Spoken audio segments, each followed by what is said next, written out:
안녕하십니까. 일렉트릭 아이디어 TV 건반장입니다. 금일은 17년 2회차 전기기능사 2과목 전기기기 10문제 문제풀이를 진행할 수 있도록 하겠습니다. 저는 유튜브 일렉트릭 아이디어 TV를 운영을 하고 있고요. 블로그 행복을 꿈꾸는 전기쟁이 운영하고 있고요. 네이버 카페를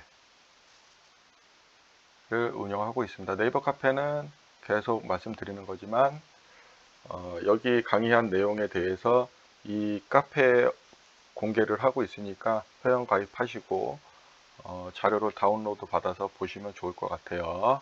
오늘은 첫 시간이기 때문에 인생을 살아온 건반장의 명언을 설명드리겠습니다.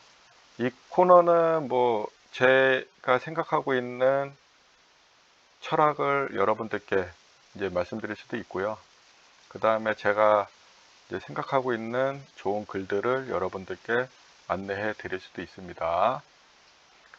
오늘은 하버드대 맹큐 교수님께서 말씀하신 경제학의 10가지 원칙에 대해서 키워드만 요약을 해봤습니다. 10가지가 있어요. 10가지. 10가지가 있고요. 여기 사람들은 이게 경제학이라는 게 되게 큰 학문이에요. 학문이고 여기에 기본적으로 이제 경제학을 배우기 전에 여러분들께서 이 원칙을 이제 공부를 하고 그리고 이제 경제학 수업을 듣게 됩니다. 그래서 첫 번째는 사람들은 트레이드 오프를 직면한다. 그러니까 트레이드 오프에 직면한다는 걸 상충 관계에 직면한다. 하나를 얻으면 하나를 이제 내려놔야 되는 그런 선택의 관계를 의미한다고 이해하시면 좋을 것 같고요. 어떤 것의 비용은 그것을 얻기 위해 포기한 것이다. 그 다음에 합리적인 사람은 한계적으로 사고한다. 사람들은 인센티브에 반응한다. 우리 인센티브 주면은 열심히 일하잖아요. 좀 더 많이 주면은 더 열심히 일할 거고. 사람들이 죄송합니다. 무역은 모든 사람을 더 나아지게 할 수 있다. 그렇죠. 우리가 이제 세계적으로 무역 거래를 통해서 삶의 질이 더 좋아지잖아요. 그죠? 시장은 일반적으로 경제 활동을 조직하는 좋은 방법이다. 그렇죠. 우리 여러분들께서 이해하기 좋은 거 이제 다른 거 다 빼고 시장에서 여러 물건들을 팔고 동일한 물건들을 파는 상점들이 있어요. 이런 쪽에서 우리가 물건을 사고 팔 적에 이제 어떤 사람들은 비용이 발생되고 어떤 사람은 수익이 생기는 거잖아요. 그런 관계를 통해서 경제 활동이 이제 움직여지는 거잖아요. 이런 활동이 예를 들어서 그 담합이나 아니면은 독점이나 아니면 과점이나 아니면 완벽한 경제 시장에서 문제가 없는데 이제 독점이 되거나 과점이 되는 거는 이제 이런 것들을 이제 가격에 이제 독점은 결론은 이 사람이 내는 하나밖에 없기 때문에 이 사람이 내는 가격이 시장 가격을 결정하게 되잖아요. 그렇기 때문에 시장 가격이 너무 높게 되면은 어, 필요한 사람들이 필요한 물건을 살 적에 비싼 비용을 들여서 가기 때문에 이제 물가가 이제 오른다고 볼 수가 있잖아요. 그죠? 그래서 때때로 정부가 이제 시장의 결과를 개선하기 위해서 이제 관여할 수 있다라는 내용입니다. 7번 같은 경우는. 그 다음에 8번은 한 나라의 생활 수준은 재화와 서비스를 생산하는 능력에 달려 있다. 그리고 정부가 너무 많은 돈을 발행하면 물가는 상승한다. 화폐 가치가 떨어지게 되면은 당연히 이제 그 물가가 오르게 되죠. 그 다음에 사회는 단기적으로 인플레이션과 실업 사이의 균형을 맞춰야 한다. 제가 이 글을 여러분들께 공유한 거는 요즘 우리 대한민국의 경제 상황을 보면은 좀 그렇게 좋지 않은 상황인 것 같아서 여러분들도 이 글을 읽고서 이제 결혼을 하신 분이라면 혹시나 학생들이 보는 이제 과정이긴 하지만 이제 직업을 이제 체인지하기 위해서 이제 제 영상을 보시는 분들도 계실 거란 말이죠. 그리고 앞으로 이제 경제 활동을 하실 이제 학생분들도 이런 내용들을 좀 알고 학업에 임하시면은 좀 좋을 것 같아서 하버드대 맨큐 교수님의 경제학의 10가지 원칙을 요약한 내용을 가지고 왔습니다. 이거 인터넷 치면 많이 나오는 거예요. 저도 지금 경제학 수업을 들으면서 지금 한번 배웠던 내용이고요. 이제 문제 설명 들어갈게요. 네, 좀 글씨를 좀 크게 하려고. 이제 오늘 문제 들어가기 전에요. 제가 17년도 1회차를 설명을 하다 보니까 막 10문제씩 하다 보니까 30분이 막 되고 하다 보면은 여러분들께서 집중도가 떨어질 수 있어서 좀 간략하게 오버랩이 되는 문제들은 좀 간략하게 하고 넘어가고 좀 설명이 필요한 문제들은 설명하는 식으로 해서 좀 시간을 좀 줄여보도록 할게요. 그리고 제가 만약 건너뛰는 내용들은 기존에 15년, 16년, 17년 1회차에 다 설명된 내용이기 때문에 제가 스킵하고 넘어간다고 이해하시고 그 내용에 대해서 이해 안 된다 그러면은 뒤로 가서 봐주셨으면 좋겠습니다. 그래서 제대로 공부하고 이 과정을 보셔야 돼요. 그거 다 필요 없다. 문제답만 알겠다. 그래도 그냥 이렇게 보시면 돼요. 그러면 21번 유도전동기의 슬립이 0이라는 것은 어느 것과 같은가? 우리가 기동할 적엔 슬립이 1이에요. 그 다음에 동기속도로 동기속도의 적엔 슬립이 0이 됩니다. 그러면은 여기서 슬립이 0이라는 거는 ns, 그러니까 동기속도로 전동기가 회전하고 있다라고 생각하시면 됩니다. 그래서 답은 1번이에요. 22번 동기의 발전기 돌발 단락 전류를 주로 제한하는 것은 동기 발전기는 권선 저항도 있지만은 우리가 누설 리액턴스도 존재합니다. 그래서 권선 저항이 누설 리액턴스보다 작기 때문에 실질적으로 돌발 단락 전류를 제한한 것은 누설 리액턴스에 의해서 제한이 됩니다. 요거 꼭 기억해 두세요. 요거는 그냥 개념적인 것만 알면은 충분히 이해할 수 있는 부분이기 때문에 우리가 이제 전류값을 줄이는 건 저항 같은 느낌이 들지만 발전기에서는 누설 리액턴스에 의해서 단락 전류가 제한이 됩니다. 그래서 답은 3번이 됩니다. 23번 일정 전압 및 일정 파형에서 주파수가 상승하면 변압기의 철소는 어떻게 되는가? 주파수가 감소하면은 철소는 감소합니다. 그래서 여기 내용을 주파수가 상승하면은 무브와 전류가 감소하여 무브와 손인 철손이 감소한다고 되어 있어요. 요거는 그냥 지금까지 배운 거를 종합해서 생각해 보면 충분히 이해하실 수 있습니다. 그래서 일정 전압, 일정 파형에서 주파수가 상승하면 변압기의 철소는 감소한다. 답은 2번입니다. 24번 변압기에서 퍼센트 전압 강화가 3%, 리액턴스 강화가 4%일 때 역률이 지상이라고 여기 표시를 해놨어요. 그래서 지상에 동그라미 치고요. 전압 변동률은, 그래서 전압 변동률은 이 두 가지로 분류를 할 수가 있어요. 그래서 E는 마이너스 P의 코사인 섹타에 Q의 마이너스 사인 섹타와 그 다음에 플러스, 여기 플러스인 게 있고 마이너스인 게 있어요. 마이너스. 그래서 여기서 지상이라고 줬기 때문에 이 지상, 요 플러스인 거를 가지고서 여러분들이 계산하면 되고요. 여기서 P 저항, 여기 P 자리가 저항 자리거든요. 저항을 3 놓고 역률을 곱해주고 플러스에 Q가 0.6, Q가 리액턴스가 4고요. Q. 그 다음에 이게 사인 섹타는 0.81, 죄송합니다. 역률이 0.8일 때 사인 섹타는 0.6이 됩니다. 계산해 보면 나오거든요. 그래서 0.6을 넣으면은 4.8이 나옵니다. 그래서 답은 4번이 되고 이거 처음 나온 문제입니다. 이거 별표. 그래서 이 사인 섹타를 구하는 거는 사인 자승 섹타 플러스 코사인 자승 섹타는 1이라는 조건을 가지고서 우리가 식을 변형해서 나온 거예요. 이거 삼각함수 공식인데요. 이 전기 이론을 공부하면 삼각함수에 대해서 되게 많이 배우고 오는데 여기서는 이 문제 자체가 지금 이제 삼각함수를 가지고 푸는 문제가 이 코사인 섹타만 주어졌기 때문에, 역률만 주어졌기 때문에 지금 사인 섹타를 계산하면은 이런 식으로 계산이 되고요. 이 사인 섹타를 계산하는 거는 요 사인 섹타의 루트 0.38, 1 빼기 0.64를 하면은 이제 0.36이 나오고요. 이걸 가지고 루트를 씌워서 계산하면 0.6이 나옵니다. 그래서 여기에 보면은 이렇게 계산이 되어 있는 거예요. 그래서 0.6이 이 사인 섹타 값이거든요.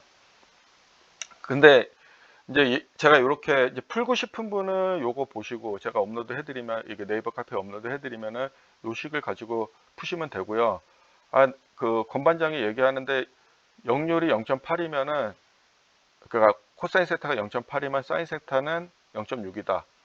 예를 들어서 역률이 0.8로 나왔어요. 0.6으로 나왔어요. 그러면 사인 세타는 0.8이 됩니다. 이거 계산해 보면 그렇게 나와요. 이게 많이 이제 문제 풀어보면은 그렇게 나온다는 걸 알 수가 있어요. 그래서 답은 3번에 4.8%가 됩니다. 전압 변동률이. 그 다음에 25번 동기전동기 자기 기동에서 궤적 원선을 단락하는 이유는, 요거는 이제 고전압이 유도되기 때문에 그렇습니다. 그래서 자기 기동할 적에는 단락한 상태로 기동을 하고 이제 들어가게 되면 붙여서 이제 조종을 하거든요.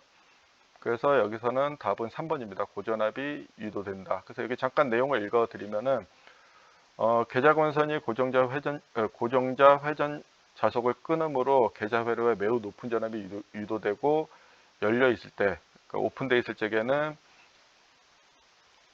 절연이 파괴될 우려가 있다. 그래서 계좌권선을 단락하면 기동 시 높은 전압의 유도를 방지할 수 있어 더 안전하게 기동할 수 있다라고 되어져 있습니다. 그래서 여기서 답은 3번이 됩니다. 그 다음에 26번 두 대의 동기발전기 병렬 운조 조건으로 같지 않은 것은, 여러분들 외우고 계신 거에 아닌 거를 찾으시면 돼요. 그래서 여기서는 답은 3번이 됩니다. 기전력의 임피터스는 같지 않아도 됩니다.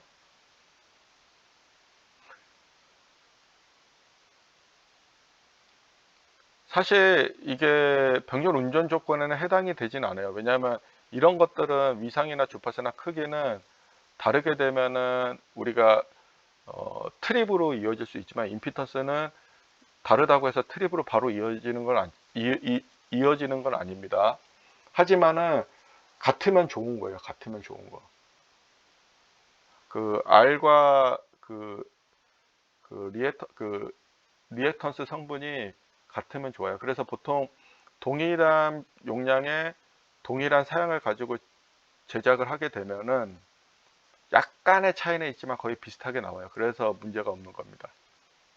근데 예를 들어서 뭐 임피턴스비가 다르다 그러면은 우리가 이제 순환전류나 이런 것들이 실질적으로 흐를 수는 있어요. 근데 이게 워낙 큰 용량에서는 그 순환전류 흐르는 게 작을 수 있기 때문에, 미비하기 때문에 크게 문제가 안 되는 겁니다. 실질적으로는 이게 약간의 차이점은 있을 겁니다. 27번 전기 용접기 발전기로 가장 적합한 거는 우리 차동 복권형 발전기죠.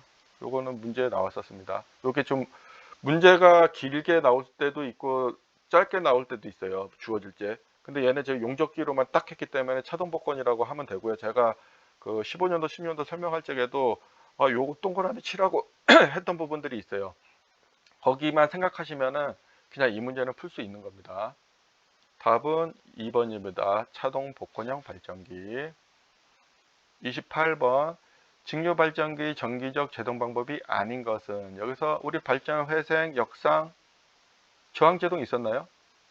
우리가 다이나믹 브레이킹을 할 적에 우리가 다이나믹 브레이킹 레지스터에서 태우는 건 있지만은 이 태우는 게 저항 제동은 아니잖아요. 그죠? 이 발생된 전기를 그냥 소진하는 개념이기 때문에 그런 거고, 만약에 이거를 발전한 걸 쓴다 그러면 회생 제동이 되는 거고, 그다음 세 개의 발전기 중에서 가장 강한 토크를 발생해서 가장 강하게 제동할 수 있는 거는 역상 제동이라고 했죠. 그래서 여기서는 일단은 아닌 거기 때문에 답은 4번이 됩니다. 29번 직류 발전기에서 전압 정류의 역할을 하는 것은, 보극이죠. 보극. 그죠? 보극. 입니다. 요거는 설명하는 거에 제가 있었지만 문제는 사실 처음 나온 문제입니다. 오늘은 좀 처음 나온 문제들이 좀 곧잘 있는 것 같아요. 그래서 여기 잠깐 읽어드리면 보극은 전기자 반작용을 억제시키고 정류작용을 돕는 역할을 합니다. 즉 전압 정류를 원활하게 수행하는 기능을 합니다 라고 되어 있어요. 그래서 이렇게 굵은색으로 칠해 놓은 이 글씨만큼은 외워 놓으시면 좋을 것 같습니다. 30번 삼상 변압기의 병렬 운전이 불가능한 결선 방식으로 짝지어진 것은 불가능한 결선 방식이에요. 그래서 홀수를 찾으면 돼요. 홀수. 델타든 Y든 홀수를 찾으면 답입니다. 그래서 얘 맞고요. 얘 맞고요. 얘 맞고요. 얘 아닙니다. 답이 4번이에요. 이거는 나왔었던 문제예요. 그래서 한번 잠깐 살펴볼게요. 지금까지 배웠던 것 같다. 얘 풀 수 있고요. 이게 신규 문제긴 하지만은 풀 수 있습니다. 얘를 지금 예전에 1로 주어 슬립 1일 적에는 어떤 조건이냐 할 적에 기동할 적에 정지했을 적의 상태인 거고, 그 다음에 그 0인 거는 지금 처음 나오긴 했어요. 근데 제가 그래프를 가지고서 설명했을 적에랑 이 문제가 나올 때마다 제가 설명했었던 거를 여러분들 상기하면 이 문제는 사실 풀 수 있는 문제입니다. 그 다음에 얘도 풀 수 있는 문제, 새로 나온 문제이긴 하지만 얘도 풀 수 있는 문제입니다. 그 다음에 얘도 새로 나오긴 하지만 제가 철손이랑 그 다음에 철손에서 우리 히스테리시스 손이랑 마류손을 얘기하면서 공식 가지고 여러분들께서 이게 변형돼서 나올 수 있거나 요걸 가지고 물어볼 수 있기 때문에 생각하는 문제가 나오기 때문에 외우노라고 하신 부분이 있어요. 그거 보면은 풀 수 있는 문제입니다. 새로운 문제긴 하지만 풀 수 있는 문제예요. 그 다음에 얘는 지금 완전히 생짜배기로 처음 나왔습니다.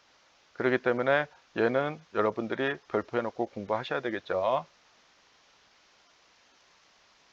그 다음에 얘도 처음 나온 문제입니다. 사실은. 근데 제가 이론 설명할 적에 설명을 제대로 들으셨으면 이해를 하셨으면은 얘도 충분히 풀 수 있는 문제이긴 합니다. 하지만 얘는 일단은 요거 공부하고 처음 나온 문제라서 얘는 일단은 빼고, 얘 나왔던 문제죠. 얘 나왔던 문제죠. 얘도 새로 나온 문제긴 하지만은 제가 외우라는 것만 외웠으면 아닌 걸 찾으면은 얘도 충분히 풀 수 있는 문제죠. 얘 풀 수 있는 문제죠. 보고 얘 풀 수 있는 문제 나왔기 때문에 여기서도 실제 뭐 새로운 문제들이 많이 나오긴 했지만 제대로 공부하신 분이라면 풀 수 있는 문제들이 엄청 많아요. 제가 이론 설명을 왜 5문제 하면서 막 20분 넘게 설명을 했겠어요. 그죠? 그러면은 그렇게 제대로 공부하시고 넘어왔다 그러면은 여기 30번까지 10문제 해가지고 여러분들이 8문제를 풀 수가 있어요. 2문제 빼고. 그런 거예요. 저도 이렇게 설명을 하지만은 제가 문제를 보고 뭐 다 아는 거 아니냐 하지만 저도 이 기능사 자격증 딴지가 저도 뭐 기능사, 기능자, 기사 이렇게 있지만은 이렇게 딴지가 저도 되게 오래됐어요. 기능사 같은 경우는 거의 92년, 3년도에 땄습니다. 그리고 이게 레인지가 좀 달라요. 이게 분야 포커싱 하는 게. 그래도 저도 이렇게 설명을 보면서 하잖아요. 그죠? 그러니까 여러분들도 이론 교육을 할 적에 제대로 하고 올라오셔야지 이게 어렵지가 않은 거예요. 만약에 제대로 하지 않으면은 계속 시간이 계속 가고 흥미를 잃게 돼요. 그래서 제가 15년도, 16년도만큼은 이론 공부 제대로 하고 지금 자료 다 그 네이버 카페에 업로드 돼 있거든요. 회員가입하시고 제가 바로 승인해 드리니까는 제대로 하고 들어오셔야 됩니다. 네, 오늘은 30번까지 문제풀이 마치겠습니다. 감사합니다.